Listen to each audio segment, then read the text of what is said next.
So hello everyone, welcome to my channel and let's begin.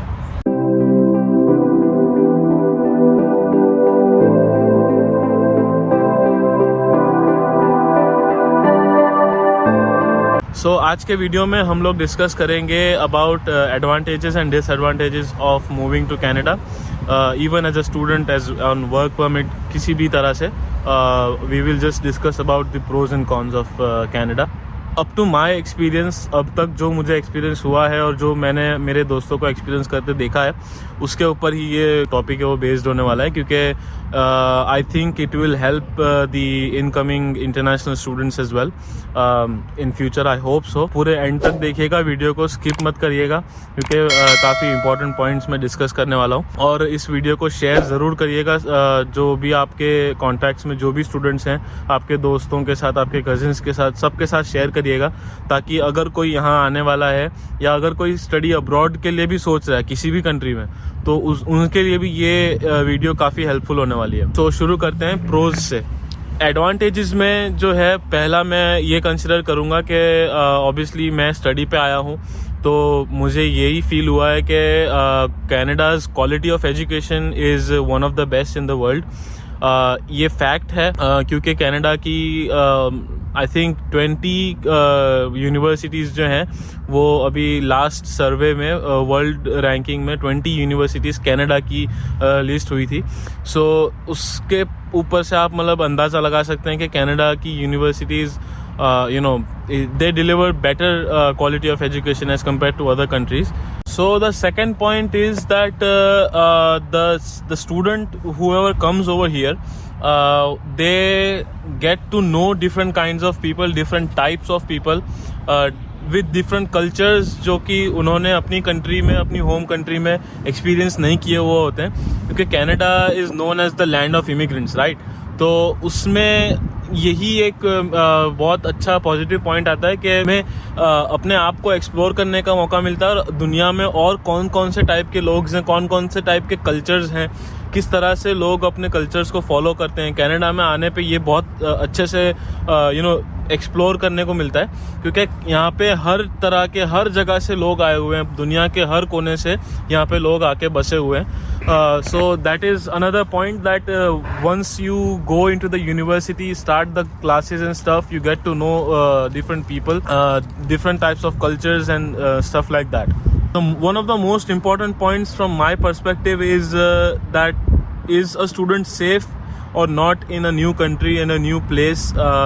Can they blend in with the laws, rules and regulations of the new country that they have not even experienced once before? ये जो चीज़ होती है, ये Canada में आपको इसके लिए बिल्कुल फिक्र करने की ज़रूरत नहीं है, क्योंकि कनाडा जो है आपकी सेफ्टी का पूरा ध्यान रखती है. जो भी सेफ्टी और रूल्स एंड रेगुलेशंस के जो क्राइटेरिया हैं वो स्टूडेंट्स के लिए, इमिग्रेंट्स के लिए, सिटीजन्स के लिए, इवन ट्रैवलर्स के लिए भी अलाइक ही हैं. सो इस मामले में तो Canada is one of the best countries in the world, क्योंकि हमारी सेफ्टी जो है वो गवर्नमेंट पूरी तरह से इंश्योर करती है. So now comes that work student life का जो बैलेंस है वो किस तरह से मेंटेन होता है. तो ये भी एक बहुत बड़ा एडवांटेज है कि हमें on study permit we have been given 20 hours of work limit. I know कि few people think that this is not enough for us to build the fees and stuff like that, but अगर एक अच्छे perspective से देखा जाए तो work student life का जो बैलेंस होता है, क्योंकि if you are doing a masters degree, if you are doing a post graduate diploma और समथिंग लाइक दैट, आपका जो लोड होता है आपके ऊपर स्टडी का वो बहुत ज़्यादा बढ़ जाता है एंड इट्स क्वाइट डिफ़िकल्ट. आप ऐसा अगर सोचोगे कि आराम से हो जाएगा या ये वो, ऐसा इस तरह से नहीं होता है. It's quite difficult if you see it properly. So अगर वर्क लाइफ, जो वर्क और स्टूडेंट लाइफ का जो बैलेंस है वो अच्छी तरीके से बैलेंस्ड नहीं होगा तो आप आपको स्टडी में भी मुश्किल आ सकती है और आपकी वर्क लाइफ में भी मुश्किल हो सकती है। सो ये एक बहुत बड़ा एडवांटेज है कि आपको 20 घंटे तो मिलते ही हैं, जो कि आपके मंथली एक्सपेंसेस निकालने के लिए तो बहुत ज़्यादा मोर देन इनफ होते हैं। अगर सिर्फ आपको मंथली एक्सपेंसेस ही निकालने हैं और फीस नहीं निकालनी है तो आपका काफ़ी कुछ बच जाता है, क्योंकि you have got the GIC as well on the side. So ये एक बहुत अच्छा पॉइंट होता है। तो अगर मैंने वर्क की बात शुरू करी है तो जॉब अपॉर्चुनिटीज़ के लिए भी आपके मन में एक सवाल आता होगा कि जॉब अपॉर्चुनिटीज़ क्या है, कनाडा में जॉब अपॉर्चुनिटीज़ हैं या नहीं है। जिस सिटी में मैं जाना चाह रहा हूँ या जाना चाह रही हूँ उसमें उस सिटी में जॉब अपॉर्चुनिटीज़ होंगी या नहीं होंगी। सो फ्रैंकली अगर आप किसी भी सिटी में आते हो आपको जॉब तो हर जगह मिल ही जाएगी, किसी ना किसी तरह थोड़ा वेट करने पे मिलेगी। कुछ को 6 महीने लग जाते हैं, कुछ को 3 महीने लग जाते हैं, किसी को तो एक वीक में भी जॉब लग जाती है। तो कुछ उसमें तो कुछ कहा नहीं जा सकता। It just depends on your resume, your cover letter, the way you present yourself towards your experience, के आपका जो एक्सपीरियंस है वो आप उस कंपनी को किस तरह से देना चाहते हो एंड ऑल, जो मैंने पहले डिस्कस कर चुका हूँ। तो ओवरऑल अगर देखा जाए तो job opportunities are quite abundant in Canada, so that is a plus point as well.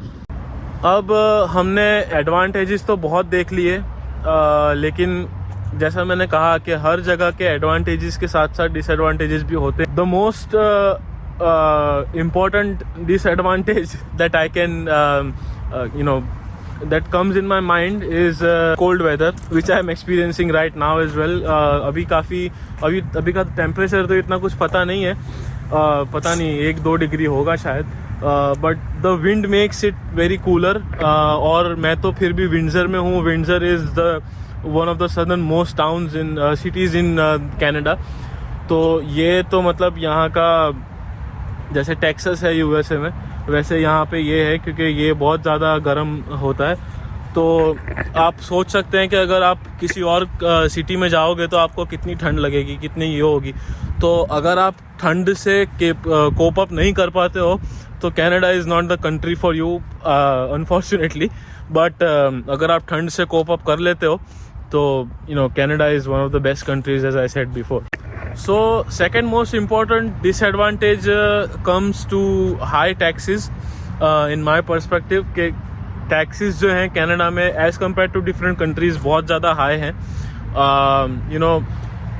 आप कहीं भी जाओ, कुछ भी लेने जाओ तो आपको MRP के साथ साथ फिर उसके ऊपर टैक्स जो लगता है वो फिर आपको मतलब काफ़ी शॉक कर देता है कि इतना महंगा कैसे हो गया। मतलब इस तरह से मतलब एक फीलिंग आती है। अगर आप स्टूडेंट हो, आप कुछ भी लेने गए, फ्रेशको से कुछ लेने गए, $20-30 का बिल बना, ऊपर से फिर टैक्स लगता है तो वो मतलब $35-40 तक तो पहुंच जाता है।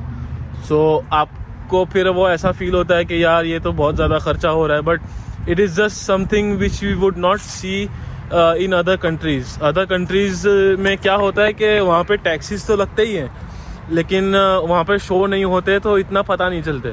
और हाँ, ये भी है कि इतने ज़्यादा टैक्सेस नहीं होते यहाँ पे, लगभग 13-15% टैक्स लगता है किसी भी चीज़ पे। सो और आपकी सैलरी में से भी कटता है। But one thing is that if you are a student तो आपके सिर्फ 4% टैक्स कटते हैं, 4 से ज़्यादा % टैक्स नहीं कटते। तो अगर आप यहाँ पे आते हो और जॉब करते हो तो ये ध्यान रखना कि आपके जो टैक्स हैं वो 4% से ज़्यादा नहीं कटने चाहिए। सो हमारा लास्ट जो डिसएडवांटेज वाला पॉइंट होगा वो मेरे एक एडवांटेज वाले पॉइंट के साथ कॉन्ट्राडिक्ट कर सकता है, क्योंकि it is about the work student life balance.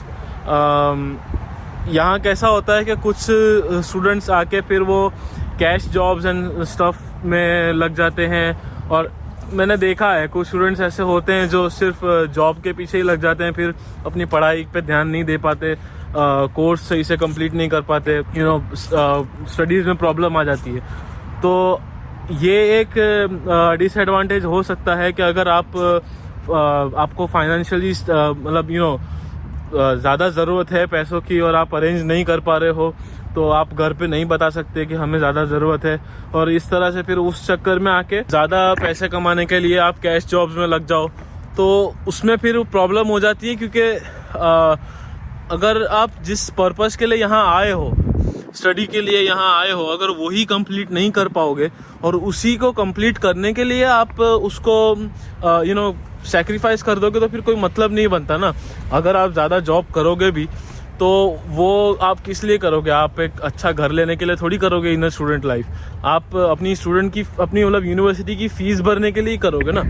सो अगर आप फीस भरने के लिए ही पैसे जमा कर रहे हो और उससे आपकी जो स्टडी है वही अफेक्ट हो रही है, तो फीस भर के तो कोई फ़ायदा ही नहीं है फिर।